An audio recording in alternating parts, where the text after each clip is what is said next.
ಕಾವೇರಿ ವಿಚಾರದಲ್ಲಿ ಸಿಡಬ್ಲ್ಯೂಆರ್ಸಿ ನೀಡಿರುವಂತಹ ತೀರ್ಪಿತ್ತಲ್ಲ, ಇವತ್ತೇನು ಆದೇಶ ಕೊಡ್ತಲ್ಲ, ಈ ಆದೇಶಕ್ಕೆ ಭಾರಿ ವಿರೋಧ ವ್ಯಕ್ತವಾಗ್ತಾ ಇದೆ. ಪ್ರಸ್ತುತ ಸ್ಥಿತಿ ಹೆಂಗಿದೆ? ತಮಿಳುನಾಡಿನಲ್ಲಿ ನೀರು ಸಮುದ್ರ ಪಾಲಾಗ್ತಾ ಇದೆ.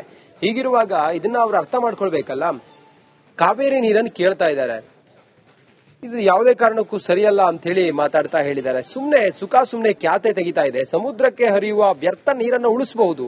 ಮಂಡ್ಯದಲ್ಲಿ ಶಾಸಕ ಗಣಿಗ ರವಿಕುಮಾರ್ ಅವರು ಮಾತಾಡಿದ್ದಾರೆ. ನಮ್ಮ ಹತ್ರನೇ ನೀರಿಲ್ಲ. ಯಾವ ಆಂಗಲ್ ಅಲ್ಲಿ CRWC ಅವರು ಕೊಟ್ಟರೋ ಗೊತ್ತಿಲ್ಲ.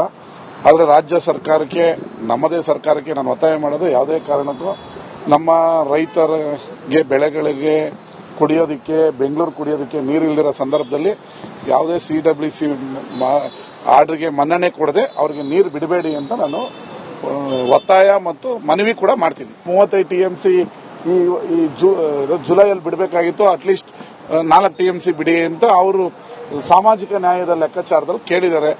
ಈಗ ನಾವು ಅವ್ರು ಕೇಳಿರೋ ತಪ್ಪು, ನಮ್ಮವ್ರು ವೀಕ್ ಅಂತ ನಾವು ಹೇಳೋದಕ್ಕಾಗಲ್ಲ.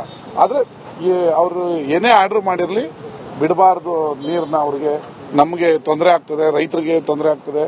ಅದರಲ್ಲೂ ಹೆಚ್ಚಾಗಿ ಇನ್ನ ನಾಳೆ ಮಳೆ ಬರುತ್ತಾ ಬರಲ್ವಾ ನಮ್ಗೆ ಗೊತ್ತಿಲ್ಲ. ಮಳೆ ಬಂದ್ರೆ ವೆಲ್ ಅಂಡ್ ಗುಡ್, ಎರಡು ರಾಜ್ಯಕ್ಕೂ ನೀರು ಆಗುತ್ತೆ. ಬಟ್ ಮಳೆ ಬಂದಿಲ್ಲ ಅಂದ್ರೆ ಕುಡಿಯೋ ನೀರಿಗೆ ತೊಂದರೆ ಆಗ್ತದೆ, ಜಾನುವಾರುಗಳು ತೊಂದರೆ ಆಗುತ್ತೆ. ಆ ಕಾರಣದಿಂದ